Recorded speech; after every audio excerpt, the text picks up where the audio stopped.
Innal hamdalillah nahmaduhu wa nasta'inuhu wa nastaghfiruh wa natubu ilaihi wa na'udzu billahi min sururi anfusina wa sayyiati a'malina. May yahdihillahu fala mudilla lahu wa may yudlil fala hadiya lahu. Asyhadu an la ilaha illallah wa asyhadu anna Muhammadan abduhu wa rasuluh. Allahumma salli wa sallim ala nabiyyina Muhammad amma ba'du. Jamaah muslimin rahimani wa rahimakumullah. Alhamdulillah kita bisa kembali, Allah mudahkan untuk melaksanakan ketaatan. Salah satu kunci surga yaitu thalabul ilmi. Rutin setiap pekan di Kamis malam Jumat, masih dengan pembahasan fikih ibadah, khususnya sholat, di mana Al-Hafidh Ibnu Rajab Al-Hambali di salah satu kitab beliau dalam tema Tazkiyatun Nufus, beliau mengatakan ajaban katsirun minan nas yabkuna an mauti jasadihi wa la yabkuna an mauti qalbihi wa huwa ashadd. Aneh, mengherankan, kata beliau. Banyak manusia itu nangis, menangisi matinya jasad. Ya, jasad yang mati itu ditangisi. Padahal ini pun juga bagian dari fitrah. Kalau ada orang yang kita cintai, yang dekat, keluarga meninggal dunia, sedih. Salah satunya nangis. Tapi kata beliau, aneh, orang yang banyak ditemui nangis gara-gara nangisi jasad yang mati. Tapi jarang ditemoni wong kuwi nangis gara-gara matine ati. Padahal matinya hati itu lebih dahsyat daripada matinya jasad. Nah ini, sehingga kalau dicari contohnya orang yang jasate urip hatinya mati, yaitu musuh-musuh Islam semuanya kayak gitu. Di zaman Nabi SAW ada pamannya sendiri Abu Lahab, ya, ada Abu Jahal, ada Ibnu Abi Mu'aid, Umayyah bin Khalaf, macam-macam. Itu semuanya orang-orang tokoh, punya kuasa, punya harta, punya kedudukan, ya. Tapi dicap sebagai orang-orang ahli neraka karena nggak mau nerima keimanan. Jasadnya urip tapi hatine mati.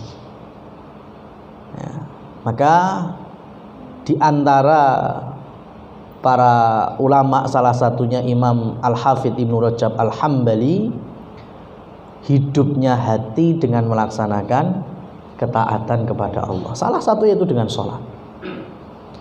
Ya, karena itu yang bisa membawa hati kita semakin dekat dengan Sang Pencipta.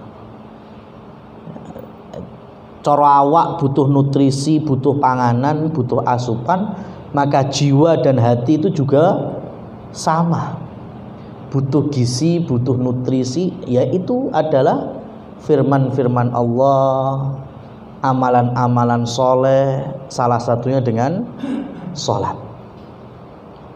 Maka di salah satu hadis Rasul sallallahu alaihi wasallam, afdhalul abdi, hamba yang paling utama itu salah satu karakternya apa? Yang aktsaruhum sujada, yang paling banyak sujudnya. Apa maksudnya ini? Hamba yang terbaik di sisi Allah Subhanahu wa taala yang memperbanyak sujudnya. Artinya ini ada dua ulama menafsirkan. Yang pertama adalah banyak sujud di sholat-sholat yang bersama imam meskipun masbuk. Ya, ini keutamaan kalau kita masbuk ketemu imam sujud, ya, atau imam duduk di antara dua sujud, itu supaya kita ngikuti gerakan imam. Itu dapat kemuliaan. Ojo nganti pikirane ae dhewe kaya matematika donya. Ya, datang masbuk, imam sudah sujud atau imam lagi duduk di antara dua sujud, wah tak enteni wae ngadege. Hai man aku melu sujud ra entuk rakaat. Ya, itu namanya matematika dunia. Ya. Yang dimaksud dalam hadis manusia yang mulia adalah yang memperbanyak sujudnya. Tafsir yang pertama yang gini. Jadi siapa saja yang datang sholat bersama imam kok jebule masbuk, maka dia ikuti setiap gerakan imam. Ngepasi sujud ya langsung melu sujud. Meskipun gak entuk rakaat dong, ketemu langsung sujud kok. Tapi dia mendapatkan keutamaan memperbanyak sujud. Ya, jadi ini motivasi bagi yang telat, bagi yang masbuk, itu jangan pakai enten-entenan imam. Ya, ngenteni imam ngadeg baru kita ikut bersama imam. Ya, baru terhitung rakaat bersamanya. Jangan gitu. Yang imamnya harus sujud, melu sujud enggak apa-apa. Imamnya tahiyat awal, ikut tahiyat awal, tasahud awal mamanya. Enggak masalah. Ya, meskipun kita tidak dapat rakaatnya, tapi kita dapat pahala memperbanyak gerakan sholat bersama imam. Ya, karena kalau sholat nggak ngepasi waktu sholat bersama imam, ya, atau sholat-sholat yang memang dianjurkan, kan malah arah untuk pahala kita. Ya, masa ujuk-ujuk tahiyat, sholat yora, ya, bareng imam yora, ya, malah bahaya itu. Ya, dinilai kita membuat ajaran yang baru. Itu tafsir yang pertama yang disebut dengan memperbanyak sujud. Yang kedua yang dimaksud aktsaruhum sujada, paling banyak sujudnya, yaitu memperbanyak sholat.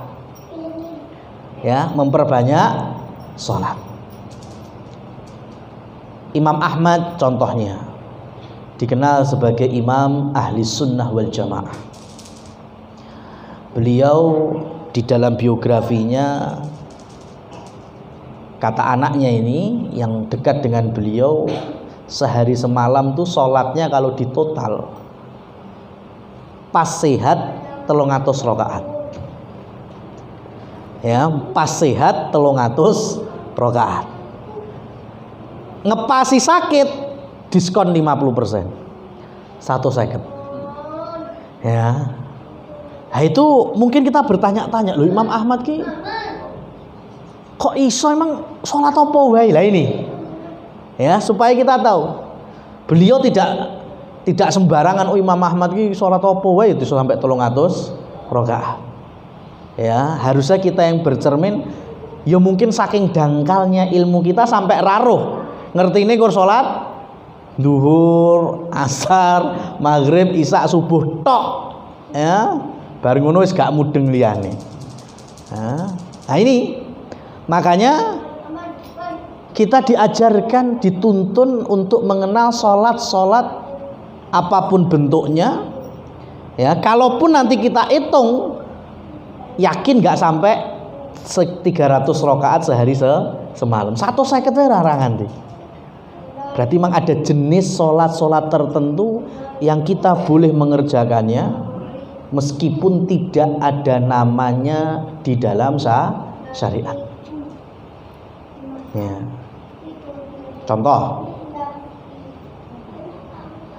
jenengan bidal jemahan jam 8:30 esuk.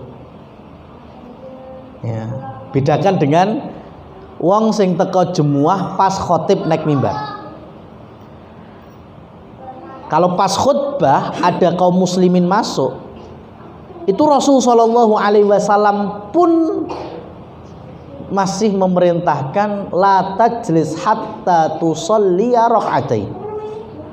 Itu contohnya ketika Rasul Shallallahu Alaihi Wasallam khutbah.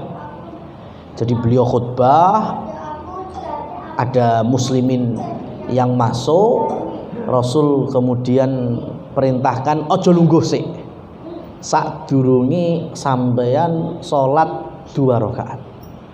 Padahal khutbah sedang berjalan. Berarti kalau kita Jumatan sangat ditekankan untuk salat 2 rakaat. Nah, salat apa ini? Ya, nggak ada. Ulama nggak pernah mengajari salat qobliyah Jumat tuh nggak ada. Ya, ada ulama yang kemudian memberikan nama yang dimaksud oleh Rasul Shallallahu Alaihi Wasallam, yaitu sholat tahiyatul masjid. Ya, karena agak wae mlebu masjid iki. Ya, ojo langsung deprok, tapi berdiri dulu, sholat yang ringan 2 rakaat saja. Ya, ojo terus suwe-suwe malah ngrungokne khutbah. Ya, ringkes saja 2 rakaat. Bahkan kalau nggak baca surat pendek pun tidak apa-apa. Artinya, ayo kur maca Al-Fatihah tok. Waladhdallin amin ruku'. Kau ngadeg neh rakaat kedua waladhdallin amin ruku'. Tidak apa-apa. Karena punya tujuan utamanya yaitu mendengarkan khutbah. Ini nasib sing tekone pas khotib wis munggah.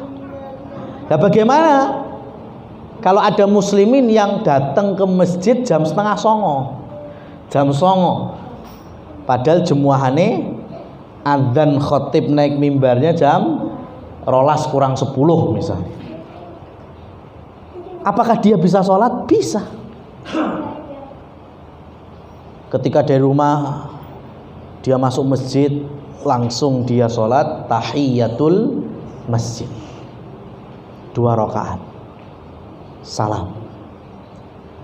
Habis itu ini masih masuk waktu duha umpamanya, saya belum sholat duha, maka dia sholat duha. Sholat duha ada 3 pendapat. Yang pertama, kalau minimalnya jelas 2 rakaat, maksimalnya ada yang mengatakan 8 rakaat. Yang kedua, pendapat yang berikutnya 10 rakaat. Dan pendapat yang ketiga tidak ada batasnya.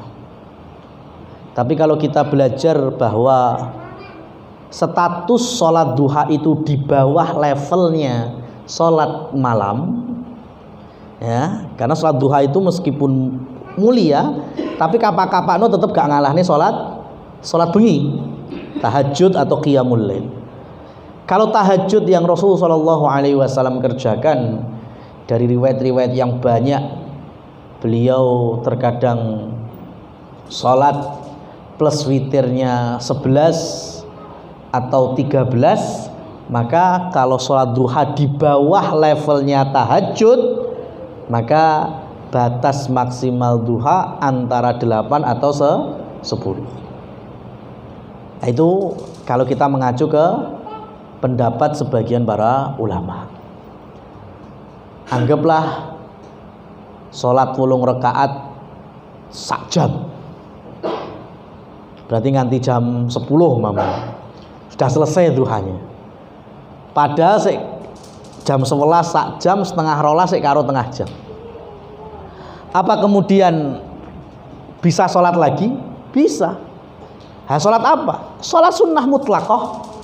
Ya, dia berdiri lagi 2 rakaat, salam, berdiri lagi, sholat lagi 2 rakaat, ya, sampai imam naik mimbar. Ya, lah ini sholat apa? Nggak ada namanya. Rasul tidak ngasih nama. Ya, sahabat juga tidak ngasih nama. Para ulama saja untuk memudahkan kaum muslimin kemudian dikenalkan dengan istilah sholatul intidhar. Sholat Intidhar artinya sholat menunggu. Menunggu apa? Menunggu khatib munggah mimbar. Ya, tapi itu bukan nama dari Rasul, itu hanya pengenalan para ahli ilmu untuk memudahkan. Mereka juga nggak ngasih tahu, nggak menyebut bahwa iki jenenge sholat intidhar, enggak. Ya, supaya kita tahulah bahwa ada sholat sunnah mutlaqah yang bebas kita kerjakan mau berapa kali rakaat pun sambil menunggu khatib. Nah, ini ya, jadi ada keutamaan kalau kaum muslimin budal gasik, ya kan, ke masjid pamit besok nih, ya, jam 8:30 wis teko lah, itu mau sholat berapa kali pun tidak apa-apa sampai khatib naik mimbar. Kalau 2 rakaat ketemu nih mang menit, 2 rakaat mang menit, berarti 2 jam wis piro kuwi. Ya. Ini kan berarti memperbanyak sholat.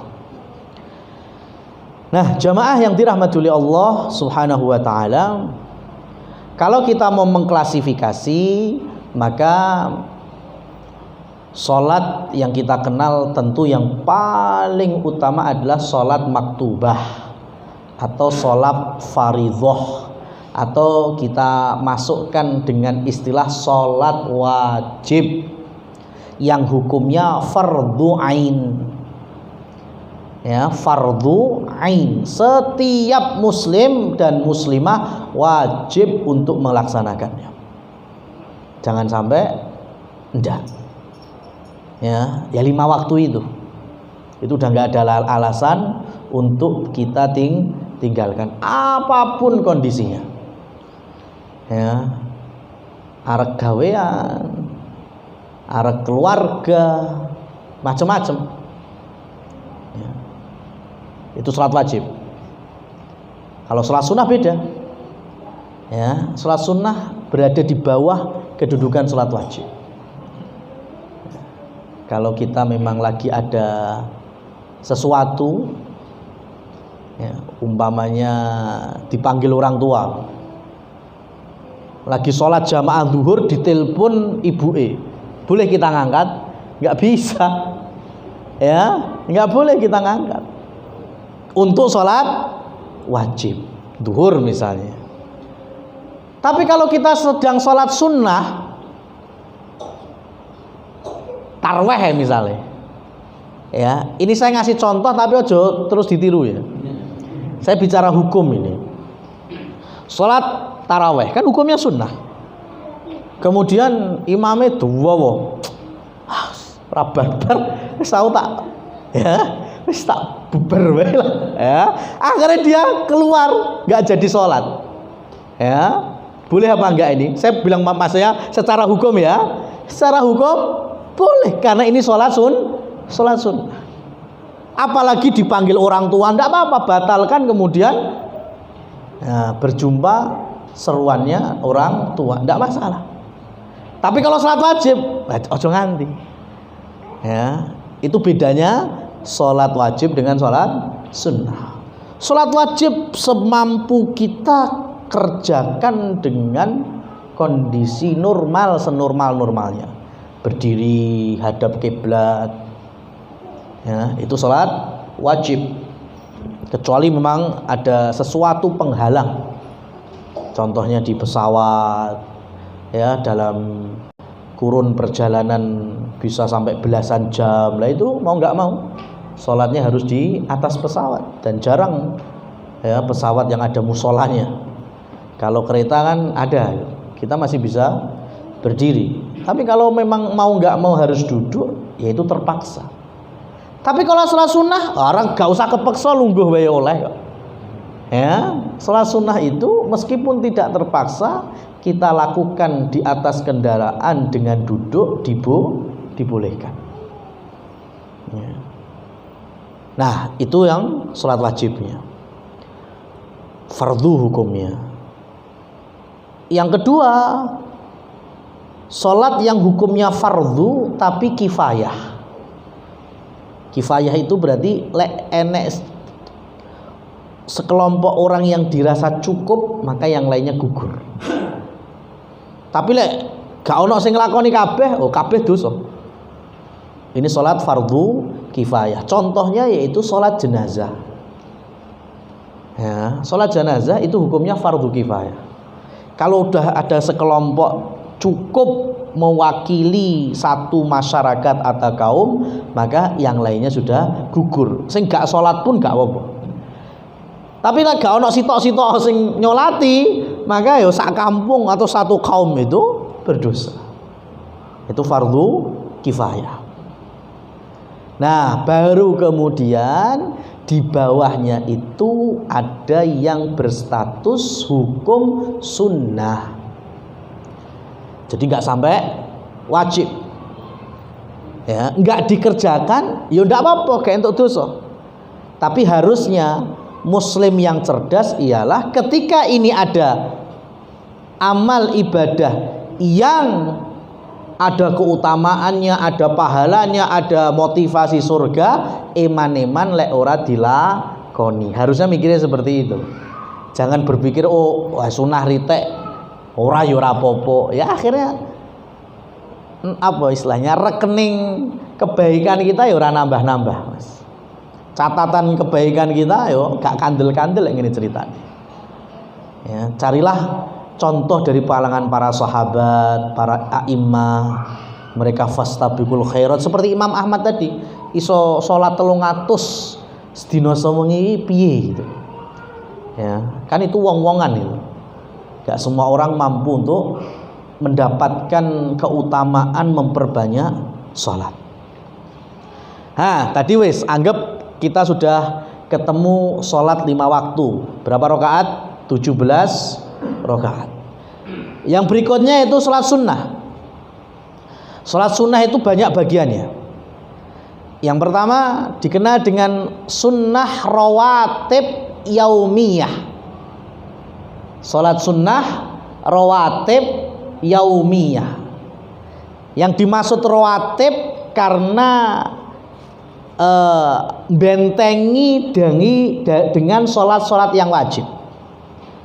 Ya, gampangannya lek cara Indonesia, salat sunnah rawatib yaumiyah itu qobliyah dan ba'diyah. Rasul sallallahu alaihi wasallam menekankan di 12 rakaat. Meskipun ada yang selain daripada itu. Ya, yang paling utama rawatib yaumiyah itu ada 12 rakaat. Ya, meskipun ada yang lainnya. Kita awali yang dikuatkan. 12 kuwi apa wae? Pertama, 2 rakaat qabliyah subuh. Ya, man shalla rakaatal fajr. Siapa yang salat 2 rakaat fajar, maksudnya salat sunnah qabliyah subuh.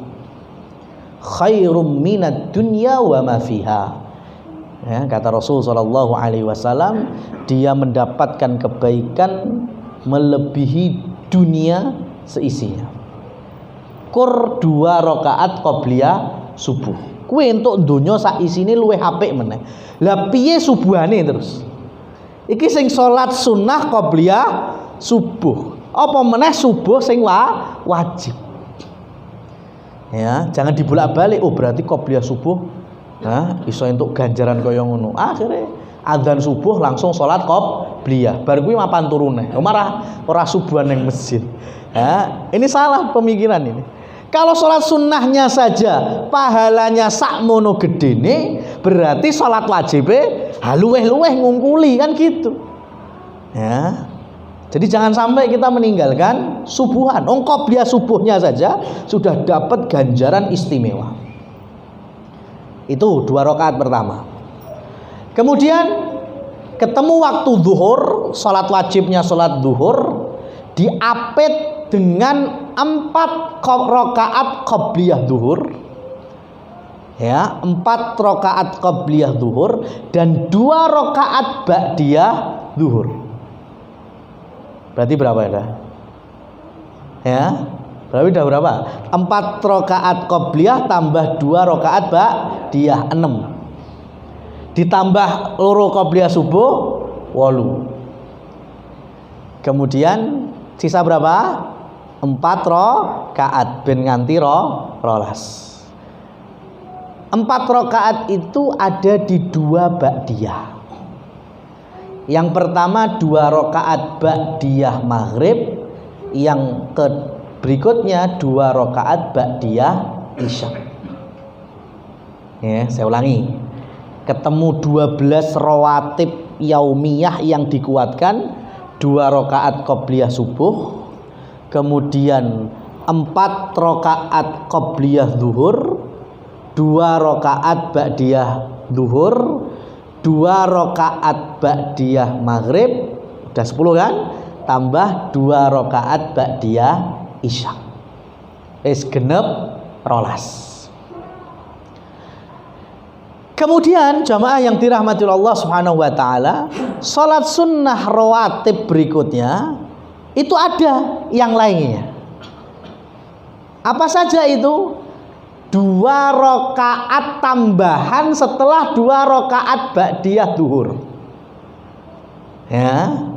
Saya ulangi, tadi kan ba'diyah zuhur berapa? 2 rakaat.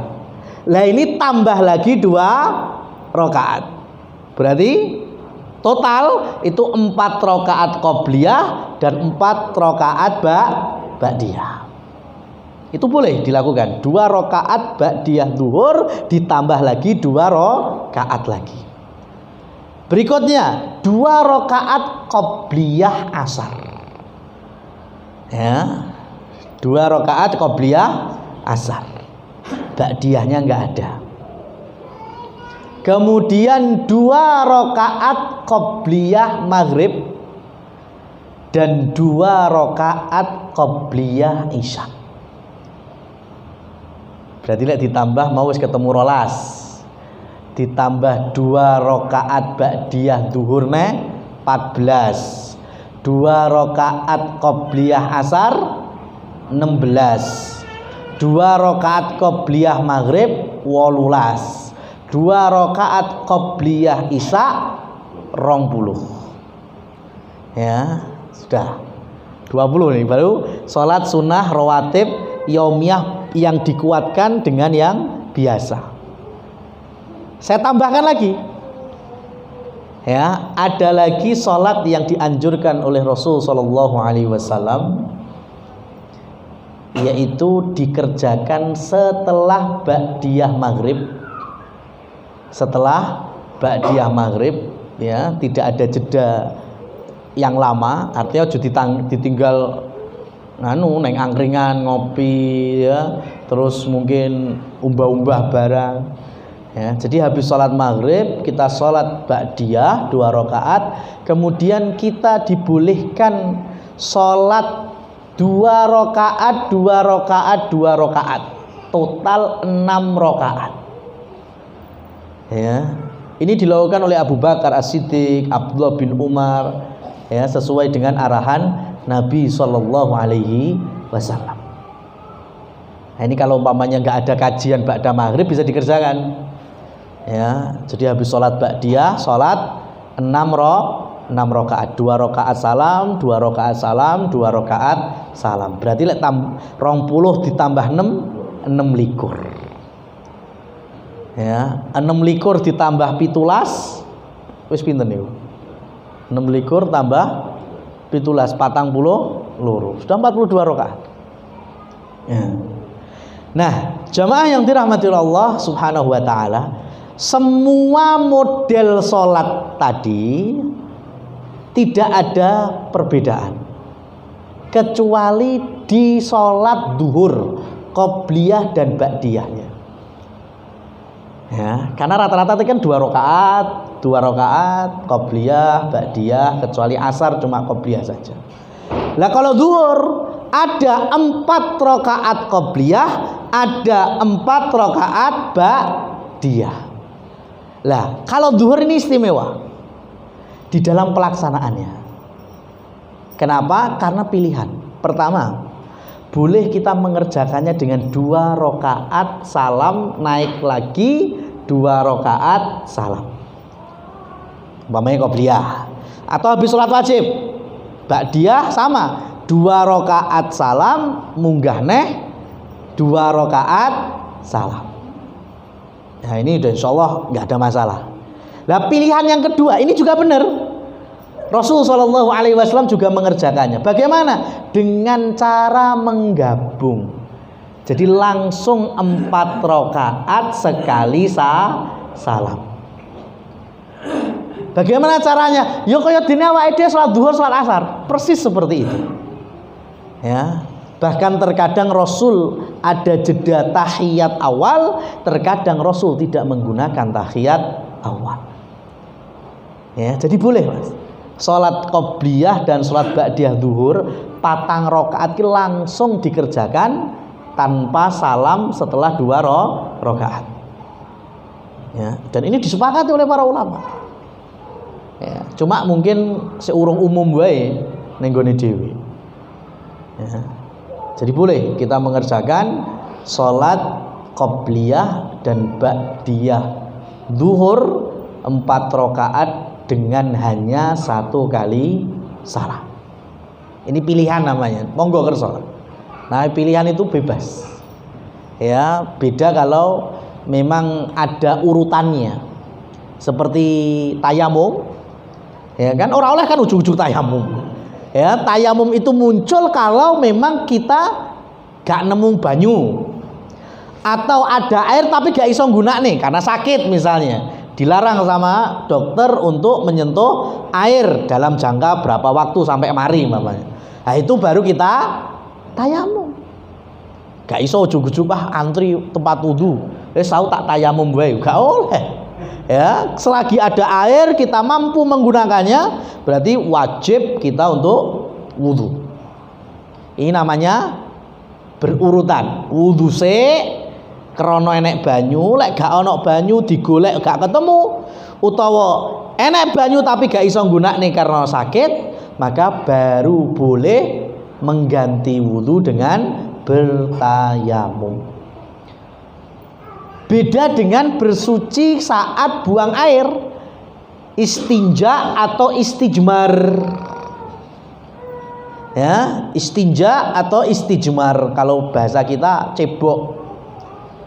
Ya, itu nggak ada urutannya, adanya pilihan. Ya, adanya pilihan. Maksudnya pilihan apa? Rasul Shallallahu Alaihi Wasallam ketika memuji masyarakat Kuba. Rasul itu ketika datang hijrah masuk Kuba itu kan langsung bangun masjid. Dan masjid itu diabadikan di dalam Al-Quran, la masjidun ussisa ala taqwa. Masjid yang dibangun atas asas ketakwaan. Yang dimaksud masjid mana? Masjid Kuba. Lah kenapa Rasul kok sampai memuliakan Kuba dan masyarakatnya? Karena masyarakat Kuba, kata Rasul, innahum qaumun yatatahharun. Masyarakat Kuba, Madinah Kuba itu orang atau kaum yang senang bersuci. Ya, senang bersuci. Di tengah zaman dulu masyarakat Arab ya berbuang air ya wis ngono wae. Ya, tapi ternyata masyarakat Kuba sebelum Islam datang ke mereka sudah punya kultur, punya budaya itu bersuci. Lah bagaimana cara bersucinya? Mereka mengkombinasikan antara bebatuan dan air. Ya, jadi batu-batu sama air. Mereka nggak bisa menggunakan air seutuhnya karena orang kaya ngene dhewe akeh banyu. Jadi mereka ketika cebok itu awalnya dengan batu baru kemudian ketika bilas pakai air. Itu dipuji oleh Rasul Sallallahu Alaihi Wasallam. Ya, sampai kita pun kalau ke Madinah kita pun dianjurkan untuk sholat di Kuba. Ya, Rasul bersabda man tawaddoa, dalam riwayat yang lain man tatahhara, siapa yang bersuci atau berwudu min baitihi, dari rumahnya. Lewat di Madinah kan gak udah rumah neng kono, Pak. Maksudnya berarti dari penginapan, dari hotel.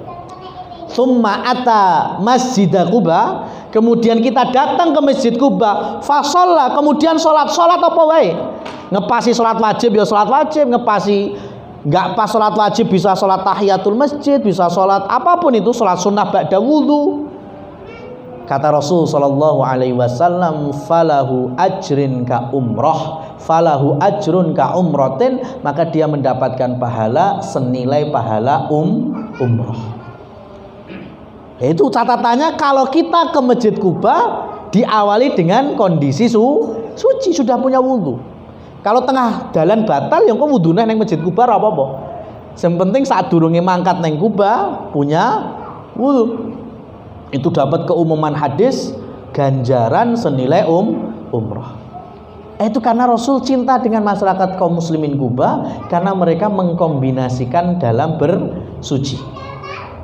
Nah, maka dalam hal cebok atau bersuci pun juga sama kita hari ini.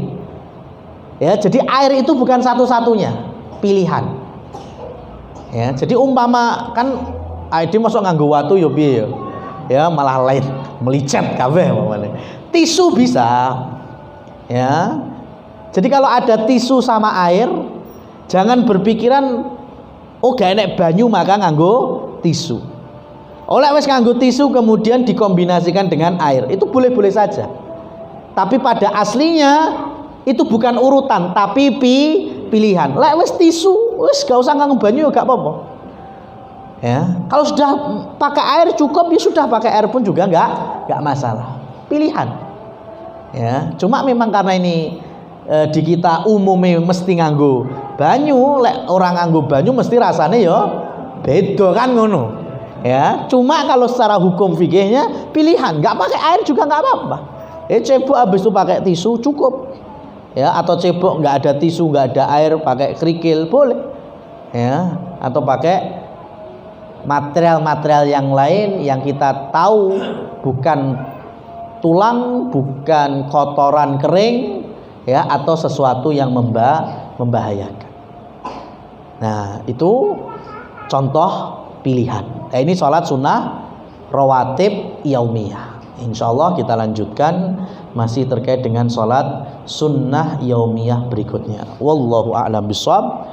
Aqulu qouli hadza fa subhanakallahumma wa bihamdika asyhadu an la ilaha illa anta astaghfiruka wa atubu ilaik. Wassalamualaikum warahmatullahi wabarakatuh.